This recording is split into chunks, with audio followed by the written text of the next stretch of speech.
अस्सलाम वालेकुम जी स्टूडेंट्स, क्या हाल है आपके। आपको पता है कि 50 सीट्स आई हैं लेक्चरर इन इकोनॉमिक्स की, जिसमें वो मेल के लिए अभी सीट्स आई हैं, फीमेल के लिए भी अनाउंस नहीं की। ये मुझे पता है कि आप लोगों ने बार बार क्वेश्चन पूछ रहे हैं जी फीमेल की क्यों नहीं आई। उसकी वजह यह है कि फ़ीमेल की सीट्स का भी पिछले जो हैं उसका अभी अनाउंसमेंट नहीं हुई। जो पिछली जॉब्स आई हुई थी उसका अभी तक रिज़ल्ट अनाउंस नहीं हुआ और वो चीज़ें सारा प्रोसेस अभी कंप्लीट नहीं हुआ। तो जब वो कंप्लीट हो जाएगा तो ऑब्वियसली वो वाली सीट्स भी अनाउंस हो जाएंगी। तो अभी हम जो 50 सीट्स आई हैं मेल के लिए उसका एलिजिबिलिटी क्राइटेरिया आपको पता है मास्टर्स है इकोनॉमिक्स या इक्विवेलेंट सब्जेक्ट्स, और 33 इयर्स मैक्सिमम एज है, क्योंकि 28 प्लस 5 इयर्स की एज रिलैक्सेशन उसमें चाहिए। तो हम जनाब इस पे एक बाकायदा रेगुलर सेशन स्टार्ट करने जा रहे हैं। हमारे साथ मौजूद हैं Faheem Abbas sir, welcome. Thank you sir. Faheem Abbas जो है वो government of Punjab higher education department में as a lecturer economics serve कर रहे हैं पिछले तकरीबन 9-10 साल से। ये पहले भी जो लेक्चरर की जो जॉब्स आती रही हैं उसमें डिफरेंट अकेडमीज़ के अंदर और इंडिविजुअली भी स्टूडेंट्स को मेंटोर करते रहे हैं। And he has experience of teaching economics to CSS PMS students as well. उनको भी इनका इकोनॉमिक्स पढ़ाने का एक एक्सपीरियंस है।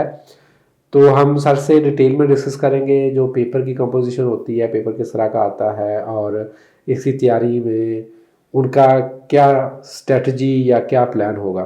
सर सबसे पहले तो इसमें जो पेपर के अंदर अगर हम बात करते हैं कि कौन कौन से जो सब्जेक्ट्स हैं उसमें से क्वेश्चंस पूछे जा सकते हैं ज़्यादातर। मतलब नॉर्मली तो हम यही देखते हैं कि जी माइक्रो हो गया, मैक्रो हो गया, लेकिन उसमें पब्लिक फाइनेंस भी हो सकती है, स्टैट्स भी हो सकती है। तो वो आप बेहतर तौर पे मेरे ख्याल में बता सकते हैं। थैंक यू मियाँ साहब, आपने मुझे इस प्लेटफॉर्म पे इनवाइट किया। तो लेक्चर इकोनॉमिक्स के लिए जैसे कि स्टूडेंट्स को पता भी होगा कि उनका एलिजिबिलिटी क्राइटेरिया क्या है, और उन्होंने रिसेंटली अगर वो फ्रेश ग्रेजुएट्स हैं तो उन्हें मेजर सब्जेक्ट्स का भी पता होगा। लेकिन जो वहाँ जो वो लैक करते हैं वो होता है कि प्रॉपर गाइडलाइंस। अगर प्रॉपर गाइडलाइंस हों तो उनके लिए इस जॉब के लिए क्लिक करना काफ़ी आसान हो जाता है। अगर प्रॉपर गाइडेंस हो तो चीज़ें उनके लिए काफ़ी आसान हो जाती हैं। इकोनॉमिक्स में जो सबसे बड़ा प्रॉब्लम हमने जब अपनी प्रेपरेशन कर रहे थे तो ये था कि इकोनॉमिक्स में वैरायटी है, टर्म्स हर सब्जेक्ट की अपनी होती हैं, लेक्सिकॉन अपनी होती है, लेकिन इकोनॉमिक्स में एक चीज़ के कई नाम हैं। तो बच्चों को अगर एक आता है तो दूसरा नहीं आता। तो उस हिसाब से अगर मैक्रो इकोनॉमिक्स की ही अगर हम बात करें, इसमें भी काफ़ी चीज़ें इस तरह की होती हैं कि सपोज डिस्गाइज्ड अनएम्प्लॉयमेंट हो गई तो इसका एक और नाम भी है। तो उस तरह से यानी कि प्रॉपर गाइडलाइन की जाए, जो टीचर उन्हें गाइड करेगा तो उससे उनकी तैयारी में काफ़ी बेहतरी आ जाएगी। सब्जेक्ट्स के हवाले से वही जैसे आपने कहा, मैक्रो माइक्रो बेसिक्स होती हैं, यानी इनका जो फोकस होता है, ज़्यादा जो टेस्ट होता है वो इन्हीं सब्जेक्ट्स में से बनाया जाता है। डेवलपमेंट इकोनॉमिक्स हो गई, इंटरनेशनल इकोनॉमिक्स हो गई, इसके अलावा इकोनोमेटिक्स का भी कुछ क्वेश्चंस, स्टैटिस्टिक्स के कुछ क्वेश्चंस वो भी इनमें से पूछ लिए जाते हैं। अच्छा सर, इसमें जो प्रेपरेशन स्ट्रेटजी होगी आपकी वो आप ऑब्वियसली, हमारी तो यही होता है कि हम सब्जेक्टिव लेक्चर्स जो हैं वो पढ़ाते हैं और बच्चे जो हैं वो जब उनको हम सब्जेक्टिव वे में गो थ्रू करते हैं सब्जेक्ट्स के अंदर, फिर उनके साथ साथ टेस्ट होते रहते हैं तो उनकी प्रेपरेशन हो जाती है।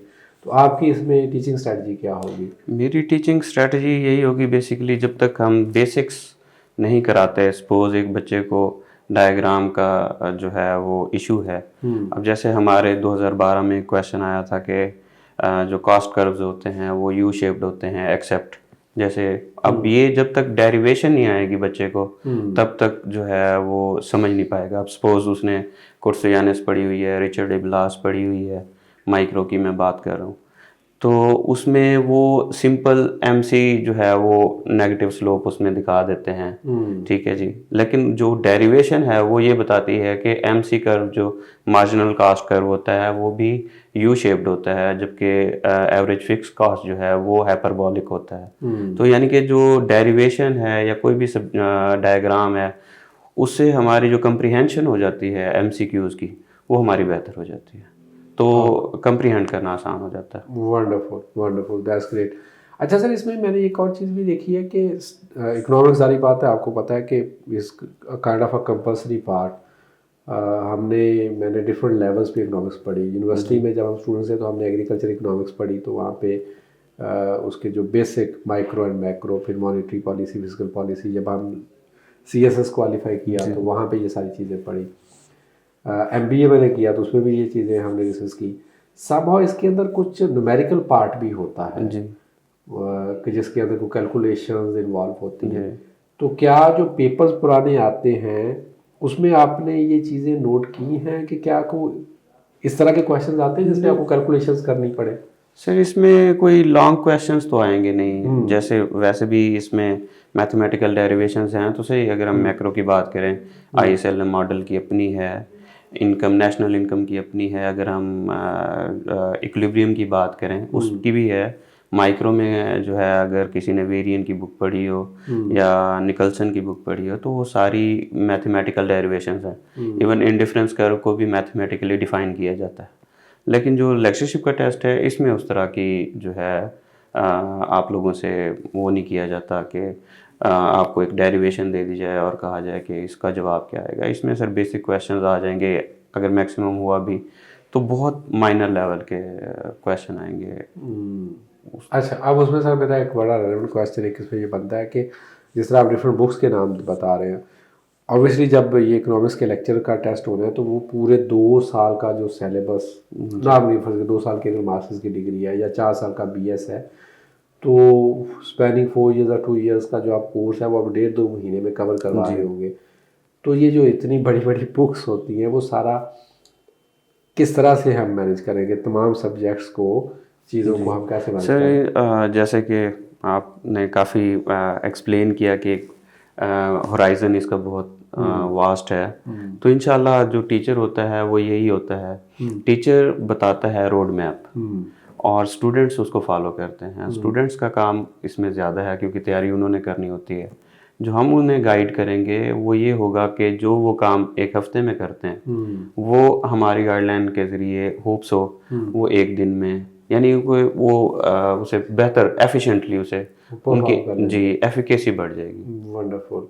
अच्छा, इसमें सर बुक्स कोई, आई डोंट थिंक सो क्योंकि एक बुक रिकमेंडेड हम बता सकते हैं, किसी एक बुक से तैयारी हो जाएगी, बट समहाउ अगर हम कहें जी 2-3 या 4 को जो बुक्स जो कि इसमें रिकमेंडेड हो कि जी हाँ अगर आप इन बुक को पढ़ें तो वाकई आपको इसमें बेनिफिट हो सकता है। जी सर, एक तो मतलब इंटर लेवल की एक बुक है हबीबुल्लाह वसीर की, वो काफ़ी हेल्पफुल होती है हमारी बेसिक्स को पॉलिश करने के लिए। हमने पढ़ी हुई होती हैं चीज़ें, लेकिन जैसे ही हम MSc लेवल पे या MPhil लेवल पे आते हैं तो हमारा जो टिल्ट है वो रिसर्च साइड पे हो जाता है। एकेडमिक्स से जो है ना वो हम हट जाते हैं। तो जब हम बेसिक से दोबारा शुरू करते हैं तो हमें दोबारा एकेडमिक्स की तरफ जाना पड़ता है, अपने सब्जेक्ट्स को डीपली जो है वो गो थ्रू करना होता है। तो उसके लिए हबीबुल्लाह वसीर हो गया, जैसे मैक्रो इकोनॉमिक्स की मैनकेव की है, कुर्सुयानिस है माइक्रो इकोनॉमिक्स की, इसी तरह सल्वाटोर है इंटरनेशनल इकोनॉमिक्स की। तो ये कुछ बेसिक्स हैं, बेसिक बुक्स हैं। मैंने भी पढ़ी हुई है। जी ठीक है। जी सर, उसमें काफ़ी चीज़ें हमारी क्लियर हो जाती हैं।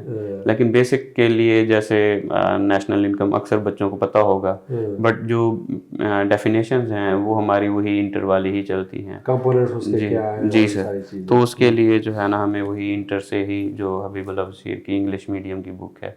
कुछ बच्चे हैं सर जैसे मोस्टली उर्दू में इकोनॉमिक्स पढ़ते हैं ग्रेजुएशन तक, तो उनके लिए जो वो टर्म्स को होता है ना ट्रांसलेट करना वो काफ़ी मसला होता है। तो उस हिसाब से उन्हें एक ट्रैक पे कराने के लिए वो बुक जो है वो कंपलसरी होती है। उसके बाद सो जैसे बच्चों का लेवल अपग्रेड होता है तो फिर उसके लिए स्पीड भी उसी तरह से अप होता है। चले, वंडरफुल। अच्छा सर, इसमें वन फाइनल थिंग अभी हम कंक्लूड करते हैं इसको कि जो इसका पेपर में क्वेश्चंस तो ऑब्वियसली सारे के सारे MCQs होंगे और 80% जो है वो आपका सब्जेक्ट रिलेटेड होना है, 20% जो है वो जनरल नॉलेज टाइप इसमें क्वेश्चंस होंगे। तो MCQs की प्रेपरेशन के लिए कैलकुलेटर वगैरह या उस तरह की चीज़ें तो पेपर के अंदर एग्जामिनर अलाउ नहीं करते वहाँ पे फाइनल जो पेपर होता है, क्योंकि आपने बोला कैलकुलेशन तो है ही नहीं। जी सर, कैलकुलेशंस नहीं होती सर, इसमें कोई हेल्प नहीं होती। जो मैथमेटिकल क्वेश्चंस या मैथमेटिकल जो इकोनॉमिक्स है उसका बहुत कम पोर्शन पूछा जाता है इसमें। जैसे अगर हम कहें कि जी उसमें अप्लाइड साइड आ जाएगी तो वो इसमें सर नहीं होता, कैलकुलेटर की उस तरह से इसमें ज़रूरत नहीं। अच्छा सर, सीएसएस के अंदर हम एक देखते हैं कि पेपर 2 के अंदर बहुत कम नंबर आ रहे हैं जी सर। के, तो पेपर 2 में वो सारा करंट इकोनॉमिक सर्वे हो गया और जी जो आपकी इकोनॉमी पर जी सर। मॉनेटरी पॉलिसी हुई है वो इस तरह की चीज़ें उसमें डिस्कस हो रही होती हैं। तो यहाँ पे भी स्टूडेंट्स के लिए जो ये वाले जो कंपोनेंट्स हैं यहाँ से क्वेश्चंस आएंगे, इनको तैयारी के लिए क्या रिकमेंड करेंगे? सर इसमें जो है ना सीएसएस में बेस तो हमारी यही बनेगी। अब एक स्टूडेंट एस्पायरेंट है, वो इकोनॉमिक्स उसका बैकग्राउंड नहीं है, हर सब्जेक्ट की हमने भी तैयारी की, आप सर तैयारी करवाते भी हैं, हर सब्जेक्ट की अपनी डिमांड है, अपनी उसकी लेक्सिकॉन है। जब तक हम उसमें बात नहीं करेंगे तो जो पेपर चेकर होता है वो उसे इम्प्रेस नहीं कर पाते। तो इसमें बेस हमारी यही बनाते हैं। फिर उसके बाद जब हम इकोनॉमिक सर्वेज पढ़ते हैं या अकबर जैदी की बुक पढ़ते हैं इश्यूज इन पाकिस्तान इकॉनमी, तो वो हमें कंप्रीहेंड करने में आसानी हो जाती है। तो उससे जो चीज़ें हमारी बेहतर होती हैं या जो हम अपने आइडियाज़ को एक्सप्रेस करते हैं पेपर पे, तो वो बेहतर तरीके से हो जाते हैं। चलिए वंडरफुल सर, एक मेरा फाइनल क्वेश्चन होता है अक्सर टीचर से कि जी क्योंकि सारी बात मेरा सब्जेक्ट नहीं है तो कोई चीज़ मैं मिस कर गया हूँ या कोई चीज़ आप ऐड ऑन करना चाहें कि जी ये बच्चों को पता होनी चाहिए थी या ये क्वेश्चन मुझे पूछना चाहिए था। बस सर इसमें आपने तकरीबन तमाम जो इसके एस्पेक्ट्स थे उसको कवर किया है। तो मेरी तरफ से सर इसमें यही है कि जो डेडिकेशन है या तैयारी है वो प्रॉपर गाइडलाइन के ज़रिए ही बेहतर हो सकती है और आप अपनी जो जॉब है उसको आप अचीव कर सकते हैं। चलो जी वंडरफुल। स्टूडेंट्स आपके कोई भी क्वेश्चन है further you people can ask in the comment section. आप कमेंट्स के अंदर वो क्वेश्चन जो है वो पूछ सकते हैं। We will try to answer your question or queries. हमें दुआ में याद रखिएगा। अल्लाह आपका हामी नासर हो। अल्लाह हाफिज़।